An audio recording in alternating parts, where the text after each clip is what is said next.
Aloha to all my accidental and brand new clinic managers stepping into leadership with shaky knees but big hearts.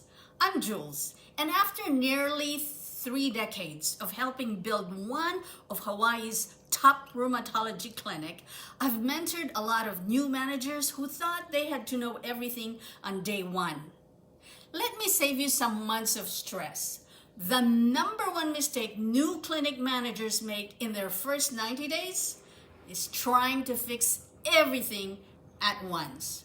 You feel the pressure to prove yourself, so you take on every problem, every question, every personality, and every fire. But trying to control everything actually creates more chaos. Confident leadership starts with clarity. So here's your reset for this week. Number 1, name the chaos. Number 2, choose one system that relieves the biggest pressure.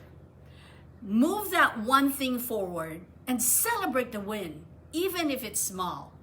One thing, not 10, not 5, 1. This is how you become the calm in the middle of clinic chaos. If you want more of my one until done worksheet, the same one I teach my new clinic managers, just comment 1 and I'll share it with you. Until next time, my friends, stand and deliver on clarity. Aloha!